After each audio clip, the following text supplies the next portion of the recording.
Merhaba arkadaşlar, ben doktor fizyoterapist Seher Ay Er-Yiğit. Bugünkü videomuzun konusu vücudunuzdan gelen yardım çağrısı olacak. Bu ne demek? Ağrıyı ciddiye almanız gereken size 5 detay vereceğim. Bazen kas iskelet sisteminin yanı sıra yaşadığınız ağrıyı tanımlayamayıp hekime gitmeyi erteleyip durumun daha da kötü hale gelmesine neden oluyor olabilirsiniz. Hem size klinik deneyimlerimden hem de YouTube üzerinden aldığım yorumlardan 5 ana başlık belirledim ve belki de ağrılarınız hiç geçmiyorsa bu 5 ana başlıktan bir tanesiyle de karşı karşıya kalıyor olabilirsiniz. Dolayısıyla kas iskelet sisteminin yanı sıra sinir sisteminin de bize verdiği bazı cevapları değerlendiriyor olabilmemiz lazım. Size bu videoda bunlardan detaylıca bahsedeceğim. Videoma giriş yapmadan önce eğer beni daha fazla desteklemek isterseniz Instagram adresimi buraya bırakıyorum. Instagram'dan beni takip edebilir ya da aşağıdan ücretsiz bir şekilde YouTube kanalıma abone olabilirsiniz. Gelin ilk maddemizi detaylandırarak videomuza giriş yapalım. Birinci maddemiz şu: vücudunuzda bir ağrı vardı. Bu belinizde ya da sırtınızdaki bir ağrıydı. Ağrının geçebilmesi için bazı egzersizler yapmaya başladınız ama faydalı olmadı. Gün içerisinde ağrınızın akşama doğru arttığını fark ettiniz ve bu ağrının 3 ay hatta belki 3 yıl önceki ağrınıza kıyasla arttığını gözlemlediyseniz, bu durumda romatizmal bir hastalık, ilerleyici, dejeneratif dediğimiz, sizde hasar bırakan, hasarı artıran bir hastalıkla karşı karşıya olabilirsiniz.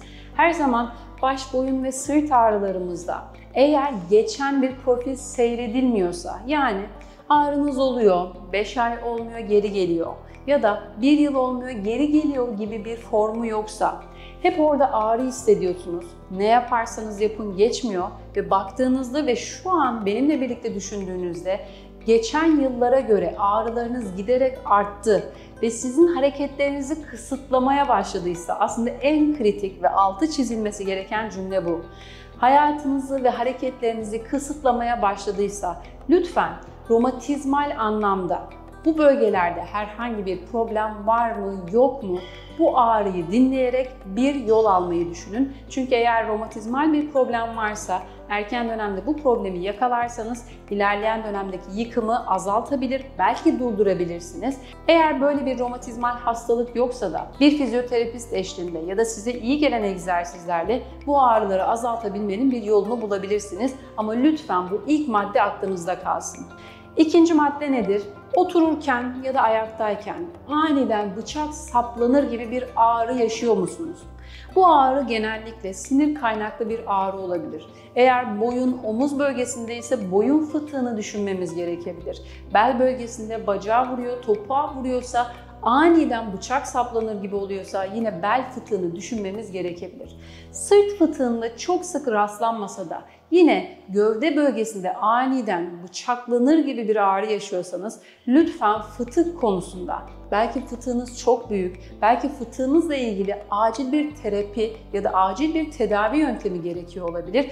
Dolayısıyla bu konuda ağrı saplandı ama uzaklaştı ama her gün, belki birkaç günde bir tekrar ediyorsa mutlaka hekimle istişare edip bu fıtık ya da herhangi bir temele sahipse çözülerek ilerlenmesi konusunda özverili olmanızı öneririm.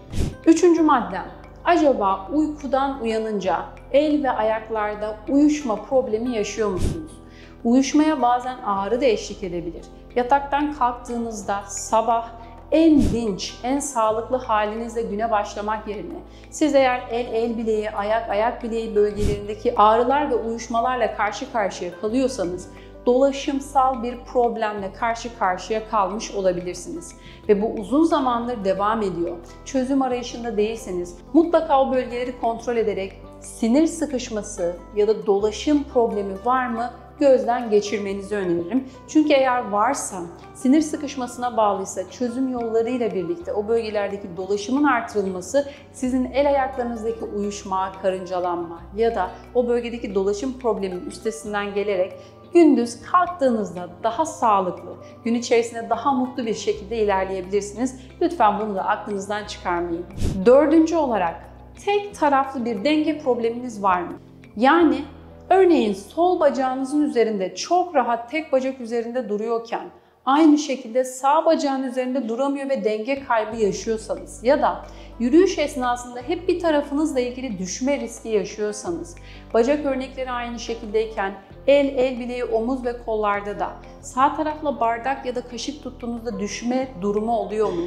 Aynı şekilde herhangi bir yerden uzanırken bir yerden tutmaya çalıştığınızda kolunuzun kuvvetinin yok olduğunu ve bir anda tutmak istediğiniz nesnenin yere düştüğünü fark ediyor musunuz? Her zaman olmasa da bazen bu problemlerin nörolojik sistemdeki bir problemle birlikte ilişkilendirilebileceğini lütfen aklınızdan çıkarmayın. İki taraf arasında çok radikal bir fark varsa, sağ bacağın üzerinde dengede 1 dakika duruyorken sol tarafta 5 saniye duruyorsak ya da artık aldığımız su bardağını sağ kolumuzla alamayacak durumdaysak, belki beyin bölgesinde herhangi bir problem olabilir ya da fıtığınız çok ilerlemiş olabilir, tek taraflı basısı olabilir. Lütfen güçsüzlük problemini veya denge kaybı problemini hekimle istişare edin ve ilerlemeye çalışın. Uzun zamandır bu problemi yaşıyorsanız bu çevre dokulara da yansıyacaktır. Yani sağ bacağınızdaki bu denge kaybı ve güçsüzlük problemi sol taraftaki ya da omurgadaki yapıları da etkileyeceği için erken dönemde çözemiyorsak maalesef ilerleyen dönemde diğer yapılarda da problem yaşayabiliriz. Bu konuda da lütfen uyanık davranın. Ve sonuncusu, baş ağrım var ama fark ediyorum ki bu baş ağrım sadece belirli pozisyonlarda çıkıyor. Mesela televizyon izlerken başınızın arkasına yastık aldınız, gövdeniz L şeklini aldı, iyice öne doğru yattığınız pozisyonda boynunuz zorlandı, buna bağlı şiddetli bir anda baş ağrısı çıktıysa, bazen bu baş ağrısının kaynağı servikojenik dediğimiz sizin omurlarınızın zorlanmasıyla birlikte geçen damar yapısının kan akımının limitlenmesiyle ortaya çıkıyor olabilir.